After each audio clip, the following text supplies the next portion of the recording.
നാമത്തിന് മഹത്വം ഉണ്ടാകട്ടെ. എൻ്റെ പേര് നീതു, ഇതെൻ്റെ ഹസ്ബൻഡ് സുബിൻ. ഞങ്ങൾ മുംബൈയിൽ നിന്നാണ് വരുന്നത്. എൻ്റെ സാക്ഷ്യം എന്ന് പറയുന്നത്, ഞാൻ ആദ്യമായിട്ട് കൃപാസനത്തെ പറ്റി അറിയുന്നത് 2018 അന്ന് ഞാനും എൻ്റെ അമ്മയും കൂടെയാണ് ഇവിടെ കൃപാസനത്തിൽ വന്നത്. എല്ലാവരെയും പോലെ തന്നെ ഇവിടെ എവിടെയോ ഇരുന്ന് പ്രാർത്ഥിച്ചിട്ട് ഞങ്ങൾ വീട്ടിൽ പോയി. അന്ന് എനിക്ക് ഉടമ്പടിയെ പറ്റിയോ ഒന്നും എനിക്ക് അറിയില്ലായിരുന്നു. ഈ തിക്കും തിരക്കും ഒക്കെ കണ്ടപ്പോൾ ശരിക്കും അന്ന് ഞാൻ മനസ്സിൽ വിചാരിച്ച ആൾക്കാരൊക്കെ എങ്ങനെ ഇവിടെ വന്നിരിക്കുന്നു എന്ന്.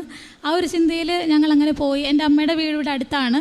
അപ്പോൾ അങ്ങനെ ഇവിടെ വന്ന വഴിക്കാണ് ഞങ്ങളന്ന് ഇവിടെ കയറിയതും. അതുകൊണ്ട് വലിയ പ്രാധാന്യമൊന്നും തോന്നിയില്ല, അങ്ങനെ അങ്ങ് പോയി.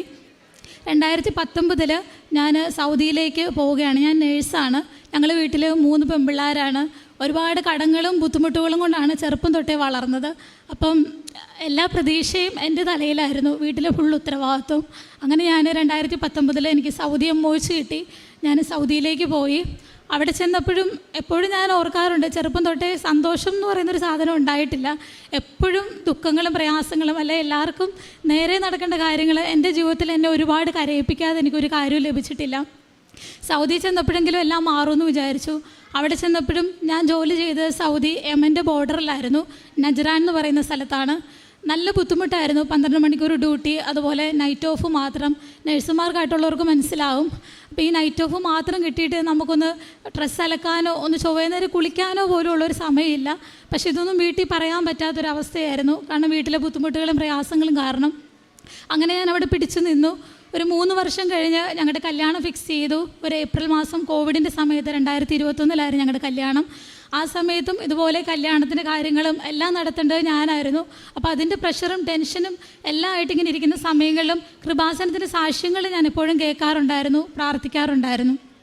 ആ സമയത്ത് നാട്ടിലേക്ക് വരുന്നതിന് ഒരാഴ്ച മുമ്പേ ഞാൻ ഡ്യൂട്ടിക്ക് പോകുന്ന സമയത്ത് എൻ്റെ ഹോസ്പിറ്റലിലെ സീനിയറായിട്ടുള്ളൊരു ഡോക്ടർ വന്ന് എൻ്റെ അടുത്ത് പറഞ്ഞു, നീ എത്രയും പെട്ടെന്ന് ഇവിടുന്ന് എന്നാ നിൻ്റെ ടിക്കറ്റ്, എന്നാ നീ നാട്ടിൽ പോകുന്നത്? ഞാൻ പറഞ്ഞു, ഡോക്ടർ ഞാൻ ഒരാഴ്ച കഴിയുമ്പോൾ പോകും. അപ്പോൾ എന്നോട് പറഞ്ഞു, 2 ദിവസത്തിനുള്ളിൽ നിനക്ക് പോകാൻ പറ്റുമോ എന്ന് ചോദിച്ചു. അപ്പോൾ എനിക്ക് മനസ്സിലായില്ല എന്താണെന്ന് ഞാൻ ചോദിച്ചു. അപ്പോൾ പറഞ്ഞു, പണ്ട് നീ നോക്കിയ ഒരു പേഷ്യൻറ്റിൻ്റെ പേരിൽ ഒരു കേസ് നിനക്കെതിരെ ഉണ്ട്. അപ്പം നീ ഇവിടെ നിന്ന് കഴിഞ്ഞാൽ പിന്നെ ഒരിക്കലും നിനക്ക് നാട്ടിൽ പോകാൻ പറ്റത്തില്ല, അവർ നിന്നെ ജയിലിലാക്കുമെന്ന് പറഞ്ഞു. ഞാൻ ശരിക്കും ഷോക്കായി. എന്താണെന്ന് എനിക്കൊന്നും മനസ്സിലാകുന്നില്ല. അപ്പോൾ ഞാൻ ഏത് പേഷ്യൻ്റാണെന്ന് പോലും എനിക്കറിയില്ല. അപ്പോൾ പിന്നെ പുള്ളി എനിക്ക് എക്സ്പ്ലെയിൻ ചെയ്തു തന്നു. കോവിഡിൻ്റെ സമയത്ത് ഞാൻ നോക്കിയൊരു പേഷ്യൻറ്റ്, ഞാൻ ഒരേ ഒരു ദിവസം മാത്രമേ പേഷ്യൻറ്റിനെ നോക്കിയിട്ടുള്ളൂ. അപ്പോൾ ആ പേഷ്യൻറ്റ് ഒരു 18-19 വയസ്സുള്ള ഒരു സൗദി പേഷ്യൻ്റായിരുന്നു. ഒരു ചെറുപ്പക്കാരി കൊച്ചായിരുന്നു. ഒരു 200 അതിന് മുകളിൽ നല്ലതായിട്ട് വെയിറ്റ് ഉള്ള ഒരു കുട്ടിയായിരുന്നു. അപ്പോൾ സൗദി ആ കോവിഡിൻ്റെ സമയത്ത് കൊച്ച് എക്മോയിലൊക്കെ ആയിരുന്നു. എക്മോയിൽ നിന്നൊക്കെ റിക്കവറായി. അത് എക്മോയിൽ നിന്ന് മാറ്റിയതിൻ്റെ പിറ്റേ ദിവസം ഞാൻ ഡ്യൂട്ടിക്ക് ചെല്ലുമ്പം എനിക്കാണ് ഈ പേഷ്യൻറ്റിനെ ഇട്ടത്. അപ്പം ചെന്നപ്പോൾ തന്നെ എൻ്റെ മനസ്സിൽ ഇത് എടുക്കരുതെന്ന് എന്തോ എനിക്ക് തോന്നിയതുകൊണ്ട് ഞാൻ അപ്പം തന്നെ എൻ്റെ സീനിയർ നഴ്സിനോട് എന്ന് പറഞ്ഞു, ചേച്ചി എനിക്കിത് എടുക്കാൻ പറ്റത്തില്ല, ഞാൻ ഈ കേസ് നോക്കിയിട്ടില്ലല്ലോ, ഇതിലും എക്സ്പീരിയൻസ് ഉള്ളവരുണ്ടല്ലോ, അവർക്ക് കൊടുത്താൽ പോരേന്ന് ചോദിച്ചു. അപ്പോൾ പുള്ളിക്കാർ പറഞ്ഞു, എക്മോയിൽ നിന്നൊക്കെ എടുത്താലേ പ്രശ്നമൊന്നുമില്ല, നീ നോക്കിക്കോളാൻ പറഞ്ഞു. അങ്ങനെ നോക്കി. ഒരു രാത്രി 2 മണി 3 മണിയൊക്കെ ആയ സമയത്ത് പേഷ്യൻറ്റിനെ, ഞങ്ങൾ ആ സമയങ്ങളിലാണ് പേഷ്യൻറ്റ് ബാത്തൊക്കെ കൊടുക്കുന്നത്. അപ്പോൾ രാവിലെ ഉള്ളവരൊക്കെ എക്മോയിൽ നിന്ന് ഇട്ട പേഷ്യൻ്റ് ആയതുകൊണ്ടും ജസ്റ്റ് ഒന്ന് ചേഞ്ച് ചെയ്താൽ തന്നെ പേഷ്യൻ്റെ ഹാർട്ട് റേറ്റ് മാറാനും BP ഒക്കെ ഫ്ലക്ച്വേറ്റ് ആകാനുള്ള ചാൻസ് ഉള്ളതുകൊണ്ട് ഒരാൾ പോലും ഈ പേഷ്യൻറ്റിനെ അനക്കിയിട്ടില്ല. പക്ഷേ എനിക്കങ്ങനെ ഇടാൻ തോന്നിയില്ല. രാവിലെ മോർണിംഗ് ഡ്യൂട്ടിക്കാർക്ക് നമ്മൾ കൊടുക്കുമ്പോൾ വൃത്തിയായിട്ടൊക്കെ കൊടുക്കണ്ടേന്ന് ഓർത്ത് ഞാൻ ജസ്റ്റ് ബെഡ്ഷീറ്റ് നോക്കിയപ്പോൾ പേഷ്യൻ്റ് മോഷൻ പാസ് ചെയ്ത് ഈ മുട്ടിൻ്റെ അവിടം വരെ പച്ച കളറിൽ മോഷൻ പാസ് ചെയ്ത് കിടക്കുവാണ്. അപ്പം എൻ്റെ ഒരു മനസാക്ഷിയുടെ പുറത്ത് ഞാൻ ഓർത്തൊന്ന് ക്ലീൻ ചെയ്തേക്കാം എന്ന് വിചാരിച്ച് ഞാനും എൻ്റെ 2 കൂട്ടുകാരും കൂടെ വന്ന് ഞങ്ങൾ ഒരുമിച്ച് നിന്ന് പേഷ്യൻറ്റിനെ ജസ്റ്റ് വളരെ സൂക്ഷിച്ച് തന്നെയാണ് ടേൺ ചെയ്യുന്നത്. ഈ ടേൺ ചെയ്യുന്ന സമയത്ത് പെട്ടെന്ന് പേഷ്യൻ്റ് ഹാർട്ട് റേറ്റ് താഴുകയും പെട്ടെന്ന് ഒരു 40-42 പോയി. പെട്ടെന്ന് തന്നെ ഞങ്ങൾ ഡോക്ടറിനെ വിളിച്ചു. പെട്ടെന്ന് CPR സ്റ്റാർട്ട് ചെയ്തു. 2 മിനിറ്റിനുള്ളിൽ തന്നെ പേഷ്യൻ്റ് റിവേർട്ട് ആവുകയും ചെയ്തു.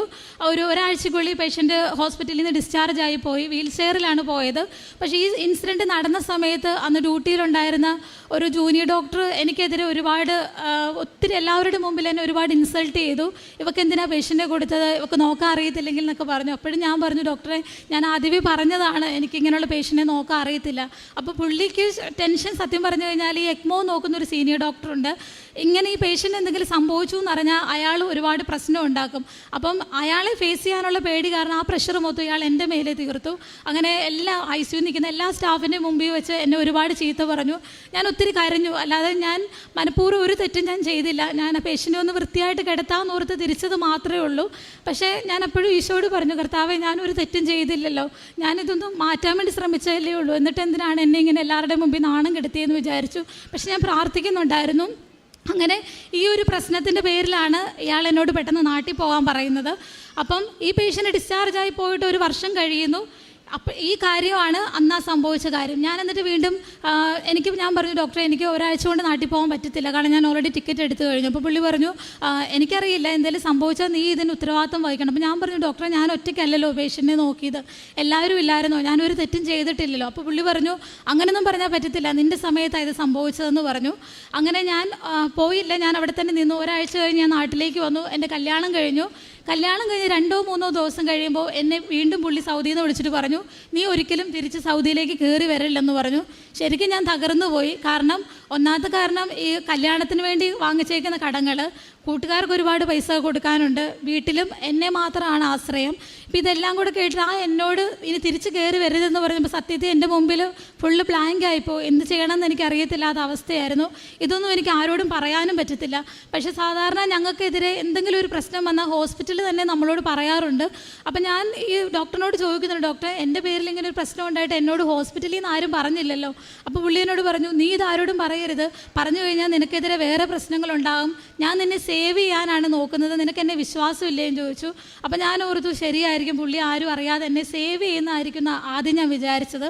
അപ്പോൾ പുള്ളി എന്നോട് പറഞ്ഞു, നീ ഉടനെ കയറി വരരുത്. ആ സമയത്ത് അവിടെ റംസാൻ മാസമായിരുന്നു. അപ്പോൾ എന്നോട് പറഞ്ഞു, വരാൻ പാടില്ല, കേസ് നടന്നുകൊണ്ടിരിക്കുക, വന്നു കഴിഞ്ഞാൽ നിന്നെ ജയിലിലിടും, അവർ $1 കണക്കിന് പൈസയാണ് ഇതിന് നഷ്ടപരിഹാരമായിട്ട് ചോദിച്ചേക്കുന്നത്, നിൻ്റെ സമയത്തായതുകൊണ്ട് നേഴ്സിൻ്റെ പേരിലാണ് കുറ്റം വന്നേക്കുന്നതെന്ന് പറഞ്ഞു. ആദ്യമൊന്നും ഞാൻ വീട്ടിൽ പറഞ്ഞില്ല, കാരണം അവർ തകർന്നു പോകുന്നതുകൊണ്ട്. പിന്നീട് എനിക്ക് പറയേണ്ടി വന്നു. അങ്ങനെ ഞാൻ വീട്ടിലൊക്കെ ഈ കാര്യങ്ങളൊക്കെ പറഞ്ഞു. എല്ലാവരും ഭയങ്കര വിഷമമായി, എന്ത് ചെയ്യണമെന്ന് അറിയത്തില്ല. പക്ഷേ എന്നോട് വീട്ടിൽ നിന്നും അതുപോലെ ഹസ്ബൻഡും പറഞ്ഞു, നമുക്ക് ജീവനല്ലേ വലുത്, ആയുസ്സും ആരോഗ്യം ഉണ്ടെങ്കിൽ നമുക്ക് എങ്ങനെയെങ്കിലുമൊക്കെ കടം വീടാം, നീ തിരിച്ചു പോകണ്ട എന്ന് പറഞ്ഞു. വീട്ടിൽ നിന്നും എല്ലാവരും പറഞ്ഞു, തിരിച്ചു പോകണ്ട. ഞാൻ ആ സമയത്ത് ഒരുപാട് പള്ളികളിലും അച്ഛന്മാരോടും സിസ്റ്റേഴ്സിനോടൊക്കെ വിളിച്ചു ചോദിച്ചു ഈ ഒരു കാര്യം. പക്ഷേ എല്ലാവരും എന്നോട് ഒരേ സ്വരത്തിൽ പറഞ്ഞു, നീ കയറി പോകരുത്, കാരണം ഇങ്ങനൊരു ഇതവർ പറഞ്ഞ സ്ഥിതിക്ക് നീ കയറി ചെന്ന് കഴിഞ്ഞാൽ നിനക്കെതിരെ ഒരു പ്രശ്നം ഉണ്ടാവും എന്ന് പറഞ്ഞു. പക്ഷേ ആ സമയത്ത് എനിക്കൊരു തീരുമാനം എടുക്കാൻ പറ്റുന്നില്ല. ഞാനപ്പോൾ കൃപാസനത്തിലേക്ക് ഫോൺ വിളിച്ച് ചോദിച്ചു. അന്ന് എന്നോട് ഇവിടെ ഒരു ബ്രദർ സംസാരിച്ചിട്ട് എന്നോട് ഈ കാര്യങ്ങളെല്ലാം കേട്ടിട്ട് എന്നോട് പറഞ്ഞു, മോളുടെ മനസ്സിൽ എന്താണോ മാതാവ് ഇപ്പോൾ തോന്നിപ്പിക്കുന്നത് ആ ഒരു കാര്യത്തിൽ നീ തീരുമാനം എടുത്തോളാൻ പറഞ്ഞു. ശരിക്കും പറഞ്ഞു, അപ്പോൾ എനിക്ക് പെട്ടെന്നൊരു എന്തോ ഒരു ശക്തി എൻ്റെ ഉള്ളിൽ നിന്ന് നീ പൊക്കോ എന്ന് പറയുന്ന പോലെ എനിക്ക് തോന്നി. പക്ഷേ എല്ലാവരും എൻ്റെ ചുറ്റും നിന്ന് പോകണ്ടെന്ന് പറഞ്ഞപ്പോഴും ഞാൻ പറഞ്ഞു, ഇല്ല, ഞാൻ പോവുക, ഞാൻ വിശ്വസിക്കുന്ന എൻ്റെ ഒരു യേശുവുണ്ട്, ഞാനൊരു തെറ്റും ചെയ്തിട്ടില്ല, ഇനി ഒരു തെറ്റും ചെയ്യാതെ തന്നെ ഒരു ജയിലിൽ കൊണ്ട് അവിടെ ഇട്ട് മരിക്കാനാണ് എനിക്ക് വിധിയെങ്കിൽ ഞാൻ അതിന് റെഡിയാണെന്ന് പറഞ്ഞു. കാരണം എൻ്റെ മുമ്പിൽ എൻ്റെ വീട്ടുകാരും കടങ്ങളും ഒക്കെ മാത്രമേ ഉള്ളായിരുന്നു. അങ്ങനെ ഞാൻ സൗദിയിലേക്ക് കയറി ചെന്നു. ഞാൻ കയറി ചെന്നപ്പോൾ ഡോക്ടറിന് എന്നോട് ഭയങ്കര ദേഷ്യമായിരുന്നു. എന്നോട് പറഞ്ഞു, നിന്നോട് ഞാൻ വരരുതെന്ന് പറഞ്ഞതല്ലേ, നീ വന്നല്ലേ, ഓക്കെ നീ അനുഭവിച്ചോളാം പറഞ്ഞു. പക്ഷെ അപ്പോഴൊക്കെ ഞാൻ ശക്തമായിട്ട് പ്രാർത്ഥിക്കുന്നുണ്ടായിരുന്നു. അന്ന് ഞാൻ മാതാവിനോട് പറഞ്ഞു, മാതാവ് ഇതിൽ നിന്ന് എന്നെ മോചിക്കുവാണെങ്കിൽ അൾത്താരയിൽ വന്നതെന്ന് ഞാൻ ഉറപ്പായിട്ട് സാക്ഷ്യം പറഞ്ഞോളാം എന്ന് പറഞ്ഞു. അന്ന് ഞാൻ മാതാവിനോട് പറഞ്ഞു, ഞാൻ ഇവിടുന്ന് പോകുന്നതിന് മുമ്പേ എനിക്കിത് അറിഞ്ഞിരിക്കണം, ഈ ഡോക്ടർ തന്നെ എന്നോട് വന്ന് ഇത് മാറ്റി പറയണമെന്ന് പറഞ്ഞു. അപ്പോഴും പുള്ളി എന്നോട് ഇടയ്ക്കിടയ്ക്ക് വന്ന് ചോദിക്കും, നിനക്ക് എന്ത് ധൈര്യമായിട്ടാണ് നീ തിരിച്ച് കയറി വന്നേ, ഞാൻ നിന്നോട് പറഞ്ഞതല്ലേ. അപ്പോൾ ഞാൻ പറഞ്ഞു, ഇല്ല ഡോക്ടർ, ഞാൻ വിളിക്കുന്ന ഒരു ദൈവമുണ്ട്, എന്നെ കൈവിടത്തില്ല എന്ന് പറഞ്ഞു. പുള്ളി ഇങ്ങനെ എന്നെ കളിയാക്കുന്ന പോലെ ചിരിച്ചു. പക്ഷേ ഒരു വർഷത്തിന് ശേഷം ഞാൻ റിസൈൻ വെച്ചു. ഈ ഒരു വർഷവും ഒരു പ്രശ്നങ്ങളും ഉണ്ടായിട്ടില്ല. അങ്ങനെ ഞാൻ റിസൈൻ വെച്ച് പിറ്റേ ദിവസം ഈ ഡോക്ടർ എൻ്റെ അടുത്ത് വന്നിട്ട് പറഞ്ഞു, പുള്ളി ചിരിച്ചുകൊണ്ട് പറഞ്ഞു, നീ റിസൈൻ വെച്ചല്ലേ? ഞാൻ പറഞ്ഞു, അതേന്ന് പറഞ്ഞു. അപ്പം എന്നോട് പറഞ്ഞു, നീ റിസൈൻ വെക്കണ്ടായിരുന്നു, ആ കേസ് ഇന്നലെ കൊണ്ട് സോൾവ് ആയിട്ടുണ്ട്, അവർക്കെന്തോ നഷ്ടപരിഹാരമൊന്നും വേണ്ടാന്ന് പറഞ്ഞു, ഓക്കെ ആയി എന്ന് പറഞ്ഞു. അതെനിക്ക് സത്യം പറഞ്ഞു കഴിഞ്ഞാൽ വലിയൊരു ഇതായിരുന്നു. കാരണം ഇല്ലാത്തൊരു കേസ് എൻ്റെ തലയിൽ പിന്നീടാണ് എനിക്ക് മനസ്സിലായത്, ഡോക്ടേഴ്സിനെതിരായിട്ട് വന്നൊരു കേസായിരുന്നു അത്. അവരെന്നോട് കയറി വരണ്ടെന്ന് പറഞ്ഞതിൻ്റെ കാരണം എന്ന് പറഞ്ഞു കഴിഞ്ഞാൽ, ഈ കേസ് അവിടെ നോക്കുന്ന സമയങ്ങളിൽ എൻ്റെ തലയിൽ ഇത് ഇടുവാണ്, ഞാൻ കയറി ചെന്നില്ലെങ്കിൽ ഈ കേസ് അവിടെ കൊണ്ട് സ്റ്റോപ്പാകും, അതിനുവേണ്ടി ആരെങ്കിലും ഒരാളെ അവർക്കിതിന് ബലിയാടാക്കണമായിരുന്നു, അതിനുവേണ്ടി അവർ തിരഞ്ഞെടുത്തത് ഞാനായിരുന്നു എന്ന് പിന്നെയാണ് എനിക്ക് മനസ്സിലായത്. പക്ഷെ അവിടെയും മാതാവും ഈശോയും എന്നെ രക്ഷിച്ചു. അങ്ങനെ അടുത്ത എൻ്റെ പ്രശ്നം വരുന്നത്, ഞാൻ റിസൈൻ ചെയ്ത് നാട്ടിലേക്ക് വരുവാണ്. റിസൈൻ ചെയ്ത് വരുമ്പോഴും എല്ലാ കടങ്ങളും തീർന്നിട്ടൊന്നുമില്ല, എല്ലാ പ്രശ്നങ്ങളും ബാക്കി നിൽക്കെ അവിടെ ഡ്യൂട്ടി ചെയ്തുകൊണ്ട് ബുദ്ധിമുട്ടുകളും പ്രയാസങ്ങളും കൊണ്ട് എനിക്ക് ഒട്ടും പറ്റാത്ത അവസ്ഥയിലേക്ക് വന്നായിരുന്നു. സ്ട്രെസ്സ് കാരണം ഞാനല്ലാതാകുന്ന ഒരു അവസ്ഥയിലേക്ക് വന്നു. അങ്ങനെ ഞാൻ അവിടുന്ന് റിസൈൻ ചെയ്ത് നാട്ടിലേക്ക് വന്നു.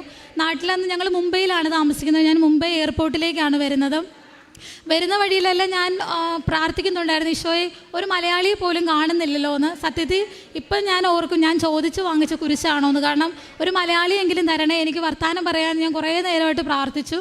അങ്ങനെ ജിദ്ദ ബസ്സിൽ ഫ്ലൈറ്റിൽ കയറുന്നതിന് തൊട്ട് മുന്നേ ഒരു മലയാളി ചേച്ചി വന്നു. അങ്ങനെ ഞങ്ങൾ സംസാരിച്ച് കൂട്ടായി. പുള്ളിക്കാരി മുംബൈയിലേക്ക് തന്നെ ഉള്ളതാണെന്ന് പറഞ്ഞു. ഞാനും അങ്ങനെ ഞങ്ങൾ കൂട്ടായിട്ട് മുംബൈയിൽ ഇറങ്ങി. അപ്പോൾ പുള്ളിക്കാരിയുടെ ഹസ്ബൻഡ് ഇവിടെ മുംബൈയിൽ വെയിറ്റ് ചെയ്യുന്നുണ്ടായിരുന്നു. അപ്പോൾ എന്നോട് പറഞ്ഞു, എൻ്റെ ഹസ്ബൻഡ് ദുബായിൽ നിന്ന് വന്നതാണ്, ഞങ്ങളിവിടെ മുംബൈയിൽ ഇറങ്ങുന്നത്, ഞങ്ങളൊരു ആൻറ്റിയുടെ വീട്ടിൽ പോകാമെന്ന് പറഞ്ഞു. അപ്പം എന്നെ കാത്ത് സുബിൻ വെളിയിൽ നിൽപ്പുണ്ട്. അപ്പോൾ എനിക്ക് മുംബൈയിൽ എയർപോർട്ടിൽ ആദ്യമായിട്ട് ഇറങ്ങുന്നതുകൊണ്ട് എങ്ങോട്ട് പോകണമെന്നൊന്നും എനിക്കറിയില്ല. അപ്പോൾ ഇവരെന്നോട് പറഞ്ഞു, ഈ വഴി പോകാമെന്നും പറഞ്ഞ് എന്നെ ഒരു വഴിയിലൂടെ കൊണ്ടുപോയി. ഇപ്പോഴും എനിക്കറിയത്തില്ല അവരെന്തിനാ എന്നെ അവരെ കൊണ്ടുപോയെന്നുള്ള കാര്യം. എനിക്കത് ശരിയായിരുന്നോ തെറ്റാണോ എന്നും എനിക്കറിയില്ല. ഞങ്ങളങ്ങനെ അങ്ങോട്ട് പോയി. ചെന്ന് കഴിഞ്ഞപ്പോൾ ഈ കൊണ്ടുവന്ന ലഗേജൊക്കെ വീണ്ടും എടുത്ത് എല്ലാവരുടെയും ചെക്ക് ചെയ്യുന്നു. അപ്പോൾ ഞാൻ ഓർത്തു, ഇതെന്തിനാണ് ദൈവമേ വീണ്ടും ഇങ്ങനെ ചെക്ക് ചെയ്യുന്നത്, നമ്മളെല്ലാം കഴിഞ്ഞാണല്ലോ വന്നത്, വീണ്ടും ചെക്കിങ് എന്തിനാണെന്ന് ഓർത്തു. ഇതിൻ്റെ ഭാഗമായിരിക്കും, പുതിയ റൂൾ വല്ലതും ആയിരിക്കും എന്ന് ഓർത്ത് ഞാൻ അങ്ങനെ ഇരുന്നു. അപ്പോൾ എൻ്റെ തൊട്ട് മുമ്പിലാണ് ഈ ചേച്ചി നിന്നത്. അപ്പോൾ ഈ ചേച്ചിയുടെ ചെക്ക് ചെയ്ത് കഴിഞ്ഞപ്പോൾ പെട്ടെന്ന് ഇവരൊരു പേപ്പറൊക്കെ എടുത്ത് ചേച്ചീനെ ഒരു മുറിയിലേക്ക് കൊണ്ടുപോയി. എൻ്റെ എല്ലാം ചെക്കിങ് കഴിഞ്ഞു. ഞാനിങ്ങനെ പോകാൻ നിൽക്കുമ്പോൾ എൻ്റെ ഒരു മനസാക്ഷിയുടെ പുറത്ത് ആ ചേട്ടനോട് ഞാൻ ചോദിച്ചു, ചേട്ടാ എന്നാ ചേട്ടാ ചേച്ചിക്ക് പറ്റിയേന്ന് ചോദിച്ചു. ഞാനിത് ചോദിക്കുന്നത് അവിടെ നിൽക്കുന്ന ഒരു കസ്റ്റംസിൻ്റെ ഉദ്യോഗസ്ഥൻ കണ്ടു. പുള്ളി എന്നെ പെട്ടെന്ന് കൈ കാട്ടി വിളിച്ചിട്ട് പറഞ്ഞു, ഇങ്ങ് പോരാൻ പറഞ്ഞു. അയാൾ എന്നോട് പറഞ്ഞു, നിനക്കറിയാവോ ഇവരെയും ചോദിച്ചു. ഞാൻ പറഞ്ഞു, ഇല്ല സാർ, ഞാൻ എയർപോർട്ടിൽ വെച്ച് കണ്ട പരിചയോ, നീ ഇങ്ങോട്ട് വാ, നിന്നെയും കൂടെ ഒന്ന് ചെക്ക് ചെയ്യണമെന്ന് പറഞ്ഞു. അങ്ങനെ എന്നെ അവർ മുറിയിൽ കയറ്റി. ആ ചേച്ചിയെ അവർ പിടിച്ചതിൻ്റെ കാരണം പുള്ളിക്കാരുടെ കയ്യിൽ 100 പവൻ്റെ ഒരു ബിസ്ക്കറ്റ് ഉണ്ടായിരുന്നു. അപ്പോൾ അവരുടെ കയ്യിൽ അതിൻ്റെ ഉള്ള പേപ്പറും കാര്യങ്ങളൊക്കെ ഉണ്ടായിരുന്നു. പക്ഷേ ഞാൻ ഇവരോട് സംസാരിച്ചതിൻ്റെ പേരിൽ എൻ്റെ കയ്യിലും എന്തോ ഞാൻ ഇവരുടെ കൂട്ടത്തിൽ പെട്ടെന്നുള്ള നിലയ്ക്ക് ഇവരെന്നെ കയറ്റി. അങ്ങനെ കൊണ്ടുവന്ന ചേച്ചി വീട്ടിൽ പോയി. എന്നെ 2.5 മണിക്കൂറായിട്ട് ഇവർ വെളിയിൽ വിട്ടില്ല. എൻ്റെ ചുറ്റും ഒരു 6-7 ഉദ്യോഗസ്ഥർ നിറഞ്ഞു നിന്ന് എന്നെ ചെക്കിങ്, ഞാനിട്ട ഷൂ ചെക്ക് ചെയ്യുന്നു. അതിങ്ങനെ കുലുക്കിയിട്ട് നമ്മൾ ഈ സിനിമയിലും ടി വിയിലൊക്കെ കാണുന്ന പോലെ എന്നോട്, ഇതിനകത്ത് എന്താ, നീ എന്തൊക്കെയാണ് കൊണ്ടുവന്നേക്കുന്നത്, ഗോൾഡ് ഉണ്ടോ നിൻ്റെ കയ്യിൽ എന്നൊക്കെ ചോദിച്ചു. ശരിക്കും എനിക്ക് എന്നാ പറയേണ്ടതെന്ന് അറിയാത്ത അവസ്ഥയാണ്. ഞാൻ ഒന്നാമത് റിസൈൻ ചെയ്ത് വരുന്നത് എനിക്ക് മനസ്സുണ്ടായിട്ടല്ല, എൻ്റെ ബുദ്ധിമുട്ടുകളും പ്രയാസങ്ങളും കൊണ്ടാണ്. അതിൻ്റെ കൂടെ ആകപ്പാട് എൻ്റെ കയ്യിൽ അന്ന് ഉണ്ടായിരുന്ന കഴുത്തേൽ ഒരു മാലയും കാലിൽ ഒരു കൊലുസും, സാധാരണയൊക്കെ നമ്മുടെ കയ്യിലുള്ള പോലെ ഒരു 5 പവൻ്റെ സാധനം എന്തോ എൻ്റെ മേത്തുണ്ടായിരുന്നു. അത് പുള്ളി ഒരു ഊരി വാങ്ങിച്ചു. എന്നോട് പറഞ്ഞു, നിനക്ക് പോകാൻ പറ്റത്തില്ല, ഇതിന് പെനാൽറ്റി ആയിട്ട് നീ 9 ലക്ഷം രൂപ അടയ്ക്കാതെ നിനക്ക് ഇവിടുന്ന് പോകാൻ പറ്റത്തില്ല. എൻ്റെ മുമ്പിൽ 9 ലക്ഷം എന്നൊക്കെ കേട്ടപ്പോൾ തന്നെ എൻ്റെ ഫുൾ കിളി പോയി. ഞാൻ 9 ലക്ഷമോ, എൻ്റെ ഈ സ്വർണ്ണം വിറ്റാൽ പോലും ഇത്രയും കിട്ടത്തില്ലല്ലോ എന്നുള്ള രീതിയിലാണ് ഞാൻ നിന്നത്. അപ്പോൾ അവരതിൻ്റെ റീസൺ പറഞ്ഞത്, 3 മാസം മുന്നേ നീ നാട്ടിൽ വന്നിട്ട് പോയതാണ്, ഞാൻ വെക്കേഷന് വന്നിട്ട് പോയതാണ്. അപ്പോൾ അവരുടെ റൂൾ വെച്ച് നോക്കുവാണെങ്കിൽ അത് ശരിയായിട്ടുള്ള കാര്യമാണ്. 3 മാസം മുന്നേ നാട്ടിൽ പോയ ഒരാൾക്ക് ഇത്രയും ഗോൾഡ് കൈ വെക്കാനുള്ള ഇതില്ല. പക്ഷെ നമുക്കിതൊന്നും അറിയത്തില്ല. അപ്പോഴും ഇവരെന്നോട് ചോദിക്കുന്നുണ്ട്, നിനക്കിത് അറിയത്തില്ല, പിന്നെ നീ എന്തിന് ഈ വഴി കൂടെ വന്നു എന്ന് ചോദിച്ചു. അപ്പോഴും എനിക്കറിയത്തില്ല. ഞാൻ പറഞ്ഞു, മേഡം എനിക്കറിയത്തില്ല, അവരുടെ കൂടെ ഞാൻ വന്നതാണ്, അതൊന്നും പറഞ്ഞാൽ പറ്റത്തില്ല. പ്രത്യേകിച്ച് ഞാൻ മലയാളിയും കൂടെ ആയപ്പം അവർ മറാഠികളൊക്കെയാണ്, അവരെല്ലാവരും കൂടെ എന്നെ വളഞ്ഞിട്ട്, ശരിക്കും നമ്മൾ ഈ പത്രവാർത്തയിലൊക്കെ കാണുന്ന അതേ സീൻ. ഒരു നിമിഷം ഞാൻ വേറെ ഏതോ ഒരു ലോകത്തായി, ഒരു മനുഷ്യൻ പോലും സഹായിക്കാനില്ലാത്ത അവസ്ഥ. എൻ്റെ ഫോണിൽ നിന്നൊന്ന് ഹസ്ബൻഡിനെ വിളിച്ചത് പറയാൻ നോക്കിയിട്ട് റേഞ്ച് ഇല്ലാത്തതുകൊണ്ട് അതും കിട്ടുന്നില്ല. ഞാൻ അവരോട് കാല് പിടിച്ച് ചോദിച്ചു, എനിക്ക് ആ ഫോണൊന്ന് തരാമോ, എൻ്റെ ഹസ്ബൻഡിനോട് ഇതൊന്ന് പറഞ്ഞോട്ടെ. അവരപ്പോൾ എന്നെ ഞാൻ എന്തോ കുറ്റവാളിയെ പോലെ അവർ പറഞ്ഞു, ഇല്ല എന്ന് പറഞ്ഞു, തന്നില്ല. അവിടെ നിന്ന് ഏതോ പോലീസുകാരോട് ഞാൻ ചോദിച്ചപ്പോൾ അവിടുത്തെ ലാൻഡ് ലൈനിൽ വിളിച്ചോളാൻ പറഞ്ഞു. അങ്ങനെ വിളിച്ച് ഞാൻ കരഞ്ഞുകൊണ്ട് സുബിനോട് പറഞ്ഞു, എന്നെ ഇവിടെ എല്ലാവരും കൂടെ പിടിച്ചു വെച്ചേക്കുവാ, ഇത്ര രൂപ കൊടുക്കാൻ പറയുമോ, എനിക്കറിയില്ല എന്ന് പറഞ്ഞു. ഹസ്ബൻഡ് എന്നോട് പറഞ്ഞു, നീ കരയാതെ വിഷമിക്കാതെ നമുക്ക് എന്തെങ്കിലും ചെയ്യാമെന്ന്. കാരണം അത്രയും രൂപയൊന്നും ഞങ്ങളെ കൊണ്ട് ജന്മത്തിൽ കൂട്ടിയാൽ കൂടത്തില്ലെങ്കിലും എന്നെ ആശ്വസിപ്പിച്ചപ്പം നീ വിഷമിക്കാതെ എന്ന് പറഞ്ഞു.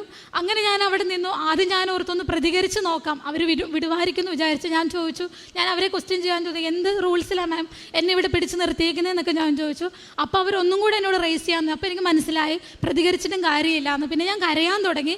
ഞാൻ എൻ്റെ അവസ്ഥകളൊക്കെ പറഞ്ഞു, മാം എൻ്റെ കയ്യിൽ ആകെപ്പാട് 10,000 രൂപ എൻ്റെ കയ്യിലുള്ളൂ, എൻ്റെ ആകെപ്പാട് എനിക്കുള്ളതാണ് ഈ ഗോൾഡ്, അല്ലാതെ എൻ്റെ കയ്യിലൊന്നുമില്ല, ഞങ്ങൾ വെറും സാധാരണക്കാരാന്നൊക്കെ പറഞ്ഞു. അപ്പോൾ അവർ പറഞ്ഞു, അതൊന്നും പറഞ്ഞാൽ പറ്റത്തില്ല, ഇതൊക്കെ ഞങ്ങളുടെ ഗവൺമെൻറ്റിൻ്റെ റൂളാണെന്ന് പറഞ്ഞു. 9 എന്നുള്ളത് അവർ 2 ലക്ഷമാക്കി. അത് കഴിഞ്ഞ് അത് കുറച്ച് ലാസ്റ്റ് 79,000 രൂപ വെച്ച് നിർത്തിയിട്ട് അവർ പറഞ്ഞു, 79,000 രൂപ അടയ്ക്കാതെ നിനക്ക് ഇവിടുന്ന് പോകാൻ പറ്റത്തില്ല, ഇല്ലെങ്കിൽ നീ ഗോൾഡ് എല്ലാം ഇവിടെ വെച്ചിട്ട് പോകുക, എന്നാണോ കാശും കൊണ്ട് വരുന്നത് അപ്പോൾ റെസിപ്റ്റും കൊണ്ട് അപ്പം തരാമെന്ന് പറഞ്ഞു. ഞാൻ അപ്പോഴത്തേക്ക് എനിക്ക് മനസ്സിലായി ഇനി ഒന്നും നടക്കില്ല. ഞാനപ്പം ഒരുപാട് നിന്ന് കരഞ്ഞു വിഷമിച്ചു. ആ സമയത്തും ഞാൻ ഓൺലൈൻ ഉടമ്പടി എടുത്തിട്ടുണ്ടായിരുന്നു. അപ്പം എൻ്റെ കയ്യിൽ ബാഗിൽ മാതാവിൻ്റെ കൊന്തയും അതേൽ കാശുരൂപം ഉണ്ടായിരുന്നു. ഞാൻ പെട്ടെന്ന് ഇവരിത് പറഞ്ഞുകൊണ്ടിരുന്ന സമയത്ത് എൻ്റെ ബാഗിലെ കാശുരൂപത്തെ പിടിച്ചിട്ട് ഞാൻ പറഞ്ഞു, മാതാവേ നീ ഒരുപാട് ജീവിതത്തിൽ ഇടപെടുന്നില്ലേ, നീ സഞ്ചാരി മാതാവ് എന്നല്ലേ പറഞ്ഞ്, അമ്മ നീ ഇതിപ്പോൾ ഇടപെട്ടേ പറ്റത്തുള്ളൂ, അമ്മേ നീ എന്നെ ഇവിടുന്ന് രക്ഷിക്കണേ, എന്നെ ഇവിടുന്ന് രക്ഷിക്കാൻ ആരുമില്ല എന്ന് പറഞ്ഞു. ഇത് പറഞ്ഞ സെക്കൻഡിനുള്ളിൽ അത്രയും നേരം ആ 6 പേരുടെ കൂട്ടത്തിൽ എന്നെ ഏറ്റവും കൂടുതൽ ദേഷ്യപ്പെട്ട ഒരു മേഡം ഉണ്ടായിരുന്നു. അവർ പെട്ടെന്ന് എനിക്ക് നേരെ തിരിഞ്ഞിട്ട് എന്നോട് ചോദിച്ചു, നീ എന്തിനാ ഇവിടെ നിൽക്കുന്നത്, പോകുന്നില്ലേ എന്ന് ചോദിച്ചു. എനിക്ക് സത്യം പറഞ്ഞു കഴിഞ്ഞാൽ എനിക്ക് വട്ടായതാണോ അവർക്ക് വട്ടായതാണോ എന്ന് വരെ ഞാൻ ചിന്തിച്ചു പോയി. കാരണം അത്രയും നേരം എന്നെ കലുതുള്ളി കൊല്ലാൻ നിന്നൊരു മേഡം പെട്ടെന്ന് ചിരിച്ചുകൊണ്ട് എന്നോട് പറയുക, പോകുന്നില്ലേ നീയും ചോദിച്ചു. അപ്പോൾ ഞാൻ അവരിങ്ങനെ ഷോക്കായിട്ട് നോക്കി. അപ്പോൾ അവർ എൻ്റെ കയ്യിൽ ആ ഗോൾഡ് എല്ലാം എൻ്റെ കൈ പെറുക്കി തന്നിട്ട് പറഞ്ഞു, നീ പൊക്കോളാൻ പറഞ്ഞു. പെട്ടെന്ന് എനിക്ക് അവരുടെ മുമ്പിൽ അവിടെ ആ മേഡത്തെ അല്ല എനിക്ക് കാണാൻ, എനിക്ക് എൻ്റെ മാതാവ് അവിടെ നിൽക്കുന്ന പോലെ തോന്നിയത്. എൻ്റെ ജീവിതത്തിൽ ഒരിക്കലും ഞാൻ ആരുടെയും കാലേ വീണിട്ടില്ല. ആ നിമിഷത്തിൽ ഞാൻ അറിയാതെ മുട്ടുകുത്തി അവരുടെ നിലത്ത് വീണ് അവരുടെ കാലേ വീണ് കരഞ്ഞു. ആ റൂമിൽ നിന്ന് ഞാൻ വെളിയിറങ്ങുമ്പോൾ എൻ്റെ കണ്ണി ഫുൾ ഇരുട്ടായിരുന്നു. എനിക്ക് ഇപ്പം എന്താ നടന്നത്, ഞാൻ ഏത് പ്രോബ്ലത്തിൽ നിന്നാണ് വെളിയിൽ വന്നതെന്ന് പോലും അറിയാൻ പറ്റാത്ത രീതിയിലാണ് ഞാൻ വെളിയിലേക്ക് ചെല്ലുമ്പോഴും എൻ്റെ കരച്ചിൽ കണ്ടിട്ട് ഹസ്ബൻഡ് ഓർത്തു എൻ്റെ സ്വർണ്ണമൊക്കെ അവിടെ വാങ്ങിച്ചു വെച്ചു എന്നോർത്ത് എന്നോട് സമാധാനിപ്പിക്കുന്നുണ്ട്. പോട്ടൻ ഇതുമോളെ ജീവൻ തിരിച്ചു കിട്ടിയില്ലേ, നീ വിഷമിക്കാതെ എന്ന് പറഞ്ഞു. അരമണിക്കൂർ കഴിഞ്ഞു എൻ്റെ കരച്ചിൽ നിൽക്കാൻ. അപ്പോൾ ഞാൻ പറഞ്ഞു, സ്വർണ്ണമൊക്കെ അവർ തിരിച്ചു വന്നു. അപ്പോൾ എന്നോട് ചോദിച്ചു, പിന്നെ നീ എന്തിനാ കരഞ്ഞേന്ന് പറഞ്ഞു. ഞാൻ പറഞ്ഞു, മാതാവ് ഇടപെട്ടതാ, എന്നെ ഇങ്ങനെ പറഞ്ഞൊരു പുള്ളിക്കാരി പെട്ടെന്ന് ഞാനിങ്ങനെ പ്രാർത്ഥിച്ച നിമിഷത്തിൽ തന്നെ അവർ തിരിഞ്ഞ് എന്നോട് നീ പോകുന്നില്ല എന്ന് പറഞ്ഞ് ചിരിച്ചുകൊണ്ട് എന്നെ പറഞ്ഞു വിട്ടു. ഇത് മാതാവ് അല്ലാതെ വേറെ ആരും ഇല്ല എന്ന് പറഞ്ഞു. അപ്പം ഞങ്ങളുടെ ഒരു ഫ്രണ്ട് ഉണ്ട്, ഒരു മുസ്ലിം ആയിട്ടുള്ള ഒരു പുള്ളി. അപ്പം അവരൊക്കെ ഇതിനിടയ്ക്ക് ഈ സുബിൻ ഇത് വിളിച്ച് പറയുമ്പോൾ അവരൊക്കെ പറഞ്ഞു, കസ്റ്റംസുകാരെ കൈ കിട്ടിക്കഴിഞ്ഞാൽ പിന്നെ അവർ നോക്കണ്ട, അതെന്തായാലും പോയി, ഒന്നെങ്കിൽ ആ ഗോൾഡ് പോയില്ലേ ഒന്നും ചെയ്യാൻ പറ്റില്ല എന്ന് പറഞ്ഞു. പക്ഷേ ഇത് അറിഞ്ഞു കഴിഞ്ഞപ്പോൾ അവർ തന്നെ പറഞ്ഞു, നിങ്ങളുടെ ഈശോ നിങ്ങളെ രക്ഷിച്ചതാണ്, അല്ലാതെ ഇങ്ങനെ വരാനുള്ള യാതൊരു ചാൻസും ഇല്ല എന്ന് പറഞ്ഞു. അതായിരുന്നു എനിക്ക് കൃപാസനത്തോടും മാതാവിനോടും അടുക്കാൻ എൻ്റെ ജീവിതത്തിൽ ഉണ്ടായ ഏറ്റവും വലിയ അനുഭവം. അതിനുശേഷമാണ് ഞാനിവിടെ കഴിഞ്ഞ മാസം ജൂലൈ 4-ാം തീയതി ഞാനിവിടെ ഒന്ന് ഉടമ്പടി എടുത്തിരുന്നു. എൻ്റെ ഉടമ്പടിയിൽ ഞാൻ വെച്ച 6 നിയോഗങ്ങളിൽ എനിക്ക് 5 കാര്യങ്ങൾ സാധിച്ചു കിട്ടി. ഒന്നാമത്തെ കാര്യം ഞാൻ വെച്ചിരുന്നത്, എനിക്ക് ഈശോയോട് പഴയതുപോലെ സ്നേഹത്തോടുകൂടെ പ്രാർത്ഥിക്കാൻ പറ്റണമെന്നായിരുന്നു. ഞാൻ പണ്ട് നന്നായിട്ട് പ്രാർത്ഥിക്കുന്ന ഒരു വ്യക്തിയായിരുന്നു. പക്ഷേ എപ്പോഴൊക്കെയോ എൻ്റെ ജീവിതത്തിൽ ഭയങ്കര ബ്ലോക്കായി പോയിട്ടുണ്ട്. എനിക്ക് പ്രാർത്ഥിക്കാൻ പറ്റുന്നില്ല, നന്നായിട്ട് എന്നെ ഈശോയെ സ്നേഹിക്കാൻ പറ്റുന്നില്ല, അനുഭവം എനിക്ക് അനുഭവിച്ചറിയാൻ പറ്റുന്നില്ലായിരുന്നു. അപ്പോൾ ആദ്യത്തെ നിയോഗം തന്നെ ഞങ്ങൾ അതായിരുന്നു വെച്ചത്. അത് വെച്ചതിന് ശേഷം 1 മാസങ്ങൾക്ക് ശേഷം എനിക്കറിയില്ല, ഞങ്ങളുടെ കുടുംബജീവിതത്തിൽ ഭയങ്കര മാറ്റങ്ങളായിരുന്നു. ഞങ്ങൾ നന്നായിട്ട് പ്രാർത്ഥിക്കാൻ തുടങ്ങി. ജപമാല ചൊല്ലുന്ന ഒരു ശീലം എനിക്ക് കുറവായിരുന്നു. പക്ഷേ ഇപ്പം ഞങ്ങൾക്ക് ജപമാല ചൊല്ലാത്തൊരു ദിവസം ഉണ്ടായ ഭയങ്കര ഒരു കുറ്റബോധമാണ്.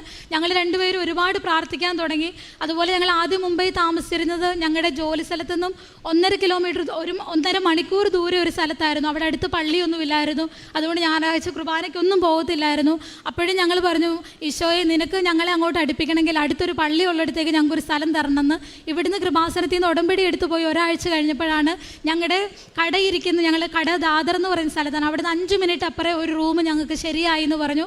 അവിടെ ഞങ്ങൾ ഷിഫ്റ്റായി.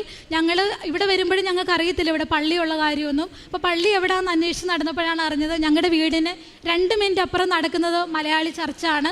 അങ്ങനെ ഞങ്ങളിപ്പോൾ പള്ളിയിൽ എന്നും പോകുന്നുണ്ട്. അവിടുത്തെ ചർച്ചിലൊക്കെ ഞങ്ങൾ ഭയങ്കര ആക്റ്റീവായിട്ട് ഞങ്ങൾക്ക് അവിടെ അപ്പം ഈശോ ഞങ്ങളെ വീണ്ടും അടുപ്പിച്ചതാണെന്ന് ഞങ്ങൾക്ക് അപ്പം മനസ്സിലായി. രണ്ടാമത്തെ എൻ്റെ നിയോഗം, എൻ്റെ ചെറുപ്പകാലം തൊട്ട് ഇതുവരെ എൻ്റെ വീട്ടിൽ ഞങ്ങൾക്ക് 1 സെൻറ്റ് സ്ഥലമോ ഒരു വീടോ ഒന്നും ഞങ്ങൾക്കില്ലായിരുന്നു. ഞങ്ങളുടെ ബന്ധുക്കാർക്കും എല്ലാവർക്കും വീട് സ്ഥലമൊക്കെ ഉണ്ട്. എൻ്റെ വീട്ടിൽ എൻ്റെ അച്ചാച്ചനും അമ്മച്ചിക്കും ഒന്നും ഞങ്ങൾക്ക് പാരമ്പര്യമായിട്ട് സ്വത്തുകളോ ഒന്നും ഇല്ലാത്തതുകൊണ്ട് തന്നെ അവർക്ക് ആകപ്പാട് ചെയ്യാൻ പറ്റിയത് എന്നെ പഠിപ്പിക്കാമെന്ന് മാത്രമായിരുന്നു. അങ്ങനെ എന്നെ BSc നഴ്സിംഗ് പഠിപ്പിച്ചു. ഒരുപാട് ലോണും കടമൊക്കെ എടുത്ത് പഠിപ്പിച്ചു. അതുകൊണ്ട് തന്നെ ഞങ്ങൾക്ക് സ്ഥലം വാങ്ങിക്കാനോ ഒന്നും പറ്റിയില്ല. എൻ്റെ കല്യാണം കഴിഞ്ഞ ഉടനെ അനിയത്തിയുടെ കല്യാണം നടത്തണമായിരുന്നു. അങ്ങനെ ആകെ ബുദ്ധിമുട്ടിരി. ഇനി എങ്ങനെ ഒരു സ്ഥലം വാങ്ങിക്കുമെന്ന് പോലും എനിക്കറിയില്ല. ഞാൻ അവിടുന്ന് ജോലി നിർത്തി പോരുകയും ചെയ്തു. പക്ഷെ ഇവിടെ ഒന്ന് ഉടമ്പടിയിൽ ഞാൻ വെച്ചിട്ടുണ്ടായിരുന്നു വീടും സ്ഥലവും. 5 മാസങ്ങൾക്ക് മുമ്പ് ഡിസംബറിൽ ഞങ്ങൾക്കൊരു 10 സെൻറ്റ് സ്ഥലം വാങ്ങിക്കാനുള്ള ഇത് മാതാവ് ഈശോയും തന്നു. അതിൻ്റെ രജിസ്ട്രേഷൻ കഴിഞ്ഞു. വീണ്ടും അതിൻ്റെ താഴെ ഒരു 10 സെൻറ്റ് സ്ഥലം കൂടെ ഉണ്ട്. അതിനും കൂടെ ഉള്ള ഞങ്ങൾ അഡ്വാൻസ് കൊടുത്തിട്ടുണ്ട്. ഇപ്പോഴും എനിക്കറിയില്ല അതെങ്ങനെ നടക്കുമെന്ന്. പക്ഷേ എനിക്ക് ഉറപ്പുണ്ട് അതും ഈശോ നടത്തും. അതുപോലെ 2 വീട്ടിലേക്ക് ഞങ്ങൾ വീട് വേണമെന്നാണ് പ്രാർത്ഥിച്ചത്.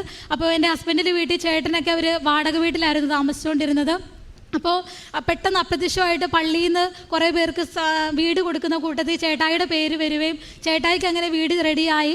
അവർ വീടിൻ്റെ തറക്കല്ലൊക്കെ ഇട്ട് കഴിഞ്ഞു. എത്രയും പെട്ടെന്ന് വീടിൻ്റെ പണി അങ്ങനെ അവർക്കും വീട് കിട്ടി. പിന്നെ ഞാൻ നിയോഗത്തിൽ എൻ്റെ അനിയത്തി പ്രഗ്നൻ്റ് ആയിരുന്നു. ഞങ്ങളുടെ കല്യാണം കഴിഞ്ഞിട്ട് 3 വർഷമായിട്ട് ഞങ്ങൾക്ക് മക്കളില്ലായിരുന്നു. അപ്പോൾ എൻ്റെ അച്ചാച്ചനും അമ്മച്ചിക്കൊക്കെ ഭയങ്കര സങ്കടമായിരുന്നു, എല്ലാവരുടെയും ചോദ്യവും കാര്യങ്ങളും ഒക്കെ. അപ്പോൾ ഞാൻ അനിയത്തിയുടെ കല്യാണം അവൾക്കെങ്കിലും ഈശോയെ നീ ഒരു കുഞ്ഞിനെ പെട്ടെന്ന് കൊടുക്കണേ എന്ന് പ്രാർത്ഥിച്ചായിരുന്നു. അങ്ങനെ അവൾ പ്രഗ്നൻ്റ് ആണെന്നറിഞ്ഞതിൻ്റെ പിറ്റേ ദിവസമാണ് ഞാൻ ഇവിടെ വന്ന് ഉടമ്പടി എടുക്കുന്നത്.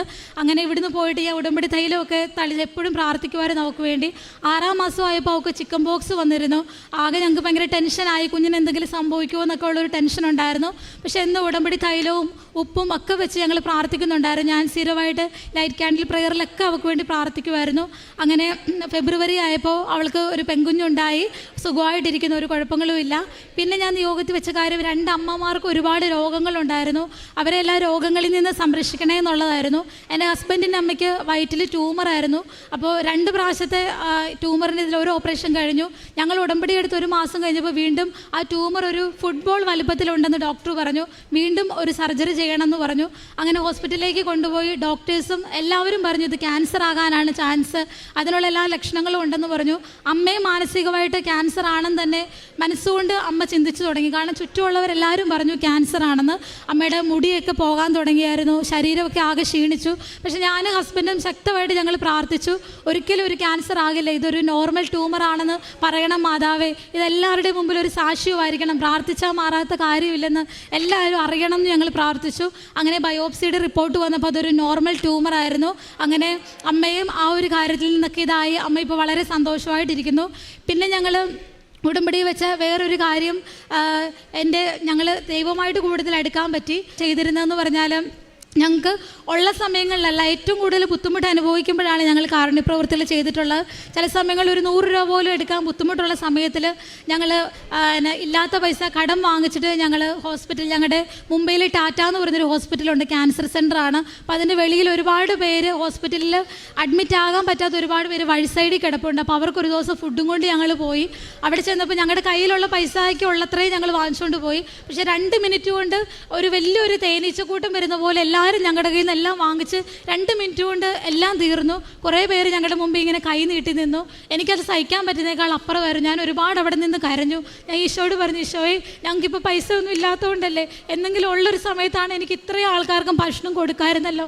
ഞാൻ ഈശോയോട് പറഞ്ഞു, ഈശോയെ എനിക്ക് എന്തെങ്കിലും തരുന്ന സമയത്ത് എന്നെ കൊണ്ട് പറ്റുന്ന പോലെ ആരും എൻ്റെ മുമ്പിൽ കൈ നീട്ടിയിട്ട് ഇല്ലാതെ പോകരുത്, എനിക്ക് എല്ലാവർക്കും കൊടുക്കണം, അർഹതപ്പെട്ടവർക്ക് അത് കൊടുക്കണമെന്ന് എൻ്റെ മനസ്സിൽ എപ്പോഴും ഉണ്ട്. അതിനുശേഷം ഞങ്ങളിപ്പോഴും ഓൾഡ് ഏജ് ഹോമിലൊക്കെ ഞങ്ങളെ കൊണ്ട് പറ്റുന്ന ഈ പ്രാവശ്യം ഞങ്ങളെടുത്തൊരു തീരുമാനം, ഞങ്ങളുടെ ബർത്ത്ഡേയും വെഡിങ് ആനിവേഴ്സറി ഒന്നും നമ്മൾ വലിയ ഗ്രാൻഡായിട്ടൊന്നും സെലിബ്രേറ്റ് ചെയ്യാതെ ആ പൈസ മാറ്റി വെച്ച് ആർക്കെങ്കിലും കൊടുക്കണം എന്നായിരുന്നു. അങ്ങനെ കഴിഞ്ഞ ദിവസമായിരുന്നു ഞങ്ങളുടെ വെഡിങ് ആനിവേഴ്സറിയൊക്കെ. അപ്പോൾ ആ പൈസ ഞങ്ങൾ മാറ്റി വെച്ച് ഓൾഡ് ഏജ് ഹോമിലുള്ളവർക്ക് വീട്ടിൽ നിന്ന് കൊണ്ട് ഫുഡും കാര്യങ്ങളൊക്കെ വാങ്ങിച്ചു കൊടുത്തു. അപ്പോൾ ഇതൊക്കെയാണ് ഞങ്ങളുടെ ജീവിതത്തിൽ സംഭവിച്ച കാര്യങ്ങൾ. ഒരുപാട് ഞങ്ങൾ ഈ ഷോയുടെ അടുത്തു. ഒരു സാക്ഷ്യം കൂടെ ഉണ്ട്. എൻ്റെ ഹസ്ബൻഡിൻ്റെ ചേട്ടൻ്റെ വൈഫ് പ്രഗ്നൻ്റ് ആയിരുന്ന സമയത്ത് 3-ാം മാസം ആയിരുന്നപ്പോഴത്തേക്ക് അവർ പറഞ്ഞു, ഡോക്ടേഴ്സ് പറഞ്ഞിരുന്നു ഈ കുഞ്ഞിനെ കിട്ടത്തില്ല, അബോർട്ട് ചെയ്ത് കളയണം, കാരണം കുഞ്ഞിന് ഓൾറെഡി എന്തോ ഒരു അബ്നോർമാലിറ്റീസ് ഉണ്ടായിരുന്നു. അപ്പോൾ അവർ പറഞ്ഞു ബെറ്റർ നിങ്ങളിപ്പോൾ തന്നെ ഇത് ചെയ്ത് കളയുന്നു. അപ്പം ചേട്ടായിക്കും ചേച്ചിക്കും എന്ത് ചെയ്യണമെന്ന് അറിയത്തില്ല. ഞങ്ങളും ഒക്കെ ഒരുപാട് പ്രാർത്ഥിച്ചു. അന്ന് എൻ്റെ മദറിൻലോ വന്ന് ഇവിടെ ഉടമ്പടി എടുത്ത് ഇതിനു വേണ്ടി പ്രാർത്ഥിക്കുന്നുണ്ടായിരുന്നു അമ്മ.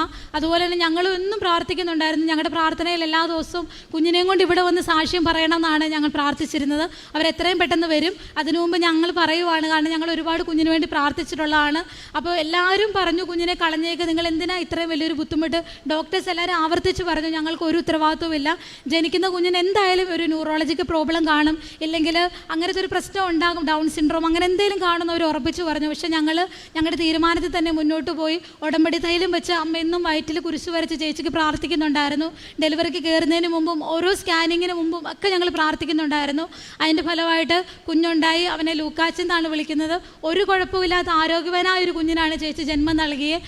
മുമ്പുള്ള 2 കുഞ്ഞുങ്ങളെക്കാൾ ഒരുപാട് ആക്റ്റീവാണ് അവനും. അപ്പോൾ ഇത്രയൊക്കെ അനുഗ്രഹങ്ങൾ തന്ന ഈശോയ്ക്കും അമ്മ മാതാവിനും ഒരുപാട് നന്ദി. ഇനിയും ഞങ്ങളുടെ ജീവിതത്തിൽ ഈശോയ്ക്ക് വേണ്ടി ജീവിക്കണം എന്നാണ് ഞങ്ങളുടെ ആഗ്രഹം. ഞങ്ങളെപ്പോഴും ഇപ്പോൾ പ്രാർത്ഥിക്കുന്നത് അത് തന്നെയാണ്. ജീവിതത്തിൽ ഒരുപാട് വലിയ പൊസിഷനിലൊന്നും എത്താൻ പറ്റിയില്ലെങ്കിലും നമ്മുടെ ജീവിതം കൊണ്ട്, നമ്മുടെ ഒരു വാക്കുകൊണ്ടെങ്കിലും ഈശോയെ മറ്റുള്ളവർക്ക് കൊടുക്കണം എന്നാണ് ഞങ്ങളുടെ ഏറ്റവും വലിയ ആഗ്രഹം. മാതാവിൻ്റെ ഒരു വലിയൊരു സന്ദേശം ഇവരിലൂടെ എന്ന് വെച്ചാൽ ഇവിടെ സാക്ഷ്യം പറയുന്ന ഒരുപാട് ചെറുപ്പക്കാരായിട്ടുള്ള പുതിയതായിട്ട് കല്യാണം കഴിഞ്ഞ് അധികം വർഷമാവാത്ത ഒരുപാട് പേര് ഇവിടെ ഈ ഒരു കാലഘട്ടത്തിലും വിവാഹം എന്ന കൂദാശയിലും വിവാഹം എന്നതിനൊക്കെ ഒരുപാട് ബുദ്ധിമുട്ടുകളുണ്ടാകുന്ന സമയത്ത് ഇങ്ങനെ പ്രാർത്ഥനയിൽ ഈ അവസാനം ഈ മകൾ സാക്ഷ്യം അവസാനിക്കുമ്പോഴും ഞങ്ങൾ എന്നാണ് പറഞ്ഞത്. അതുകൊണ്ട് തന്നെയാണ് ഈ വിവാഹം എന്ന കൂദാശയിൽ നമ്മളെപ്പോഴും പറയണത്.